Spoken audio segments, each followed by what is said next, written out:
बिहार में धार्मिक आस्था के बड़े केंद्रों पर उमड़ने वाली भीड़ अब बार बार हादसों में बदल रही है, लेकिन सवाल वही है कि आखिर धार्मिक स्थलों की सुरक्षा व्यवस्था किसके भरोसे है। सावन के आखिरी सोमवार के दिन बिहार के लखीसराय जिले के अशोक धाम में मची भगदड़ में 7 महिलाओं की मौत और दर्जनों लोगों के घायल होने की खबर ने सबको चौंका दिया है। आपको बताएं कि बिहार में ये पहली घटना नहीं है। अब सवाल कि आखिर बिहार में धार्मिक स्थलों की सुरक्षा किसके भरोसे। शीतला माता मंदिर से अशोकधाम तक भगदड़ ने खड़े किए गंभीर सवाल। बिहार में धार्मिक आस्था के बड़े केंद्रों पर उमड़ने वाली भीड़ अब बार बार हादसों में बदल रही है, लेकिन सवाल वही है कि आखिर धार्मिक स्थलों की सुरक्षा व्यवस्था किसके भरोसे है। नालंदा के बिहार शरीफ स्थित शीतला माता मंदिर में हुई भगदड़ की घटना के बाद भी अगर कुछ महीने में लखीसराय के प्रसिद्ध अशोक धाम मंदिर में श्रद्धालुओं की भीड़ बेकाबू होकर जानलेवा स्थिति पैदा कर देती है, तो यह महज संयोग नहीं बल्कि भीड़ प्रबंधन और सुरक्षा व्यवस्था के गंभीर समीक्षा का विषय है। आपको बताएं कि 31 मार्च 2026 को बिहार शरीफ के मगहरा स्थित शीतला माता मंदिर में बड़ी संख्या में श्रद्धालु पहुंचे थे। भीड़ के बीच अचानक भगदड़ मच गई और 8 श्रद्धालुओं की मौत की खबर सामने आई। हादसे के बाद मंदिर की व्यवस्था, भीड़ नियंत्रण और दर्शन की प्रक्रिया को लेकर गंभीर सवाल उठे। पुलिस ने मामले में 4 पुजारियों को गिरफ्तार किया और 40 लोगों के खिलाफ प्राथमिकी दर्ज की। जांच में यह भी सामने आया कि बड़ी संख्या में श्रद्धालुओं के बावजूद भीड़ को नियंत्रित करने के लिए पर्याप्त और प्रभावी व्यवस्था नहीं थी। अब आज की चर्चा कर लेते हैं। यानी 17 अगस्त 2026 को लखीसराय के अशोक धाम मंदिर में सावन के सोमवार के मौके पर उमड़ी भारी भीड़ के बीच भगदड़ की घटना सामने आई है। शुरुआती सूचनाओं के मुताबिक कई श्रद्धालुओं की मौत हुई है और बड़ी संख्या में लोग घायल हुए हैं। घटना के कारणों को लेकर अलग अलग जानकारी सामने आ रही है। कहीं बिजली के तार या पोल से जुड़ी अफरा तफरी की बात है, तो कहीं बैरिकेडिंग टूटने और भीड़ के अचानक दबाव बढ़ने की। अंतिम कारण जांच के बाद ही स्पष्ट होगा, लेकिन इस घटना ने फिर वही पुराना सवाल सामने ला दिया है। जब यह मालूम है कि सावन के अंतिम सोमवार को अशोक धाम में हजारों श्रद्धालु पहुंचेंगे, तो भीड़ को नियंत्रित करने की तैयारी कितनी थी। सबसे बड़ा सवाल यही है कि बिहार में धार्मिक आयोजनों की भीड़ को प्रशासन अब भी अचानक पैदा हुए स्थिति क्यों मानता है।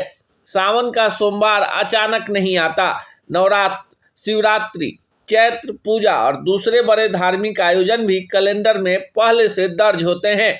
मंदिरों की लोकप्रियता, पिछले वर्षों की भीड़ और संभावित श्रद्धालुओं की संख्या का अनुमान भी लगाया जा सकता है। इसके बावजूद कई बार सुरक्षा व्यवस्था घटना के बाद दिखाई देती है। धार्मिक स्थल पर पुलिस की मौजूदगी केवल कानून व्यवस्था बनाए रखने के लिए नहीं होनी चाहिए।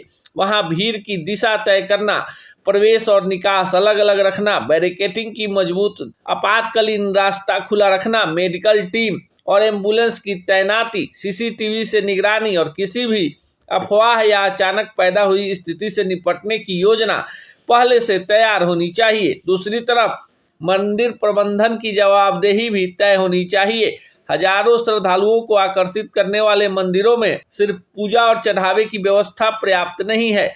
श्रद्धालुओं की सुरक्षित आवाजाही भी मंदिर प्रबंधन की प्राथमिक जिम्मेदारी होनी चाहिए। अगर कहीं वीआईपी दर्शन, पैसे देकर कतार में अलग से दर्शन या अनियंत्रित प्रवेश जैसी व्यवस्थाएं हैं, तो इसका सीधा असर भीड़ प्रबंधन पर पड़ता है। शीतला माता मंदिर की घटना में कार्रवाई और गिरफ्तारी हुई है, लेकिन किसी हादसे के बाद एफआईआर और गिरफ्तारी से ज्यादा जरूरी है कि अगला हादसा रोकने की व्यवस्था क्या बदली है।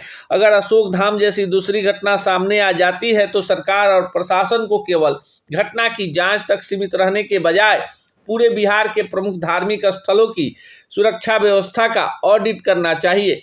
हर बड़े धार्मिक स्थल के लिए यह तय होना चाहिए कि एक समय में परिसर में कितने श्रद्धालु सुरक्षित रूप से रह सकते हैं, कितने को प्रवेश और कितने का निकास होगा, आपात स्थिति में भीड़ को किस दिशा में निकाला जाएगा, बैरिकेटिंग, अफवाह, सकरा रास्ता या गिरा हुआ पोल, इन सब की व्यवस्था भी मंदिर प्रबंध समिति और प्रशासन को करना चाहिए।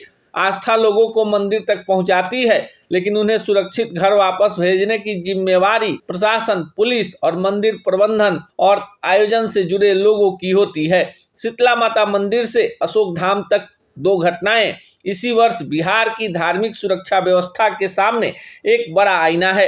अब सवाल सिर्फ यही नहीं कि भगदड़ क्यों हुई, बल्कि यह भी है कि भगदड़ रोकने के लिए पहले से क्या किया गया था। आखिर कब तक धार्मिक स्थलों की सुरक्षा व्यवस्था भगवान भरोसे रहेगी।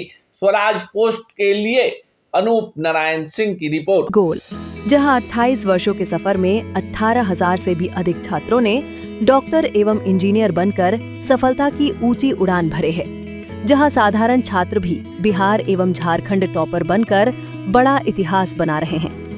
दूरदर्शी शिक्षाविद श्री विपिन सिंह के मार्गदर्शन में मेडिकल एवं इंजीनियरिंग के लाखों छात्रों के लिए आशा की किरण के रूप में गोल, द रिजल्ट फैक्ट्री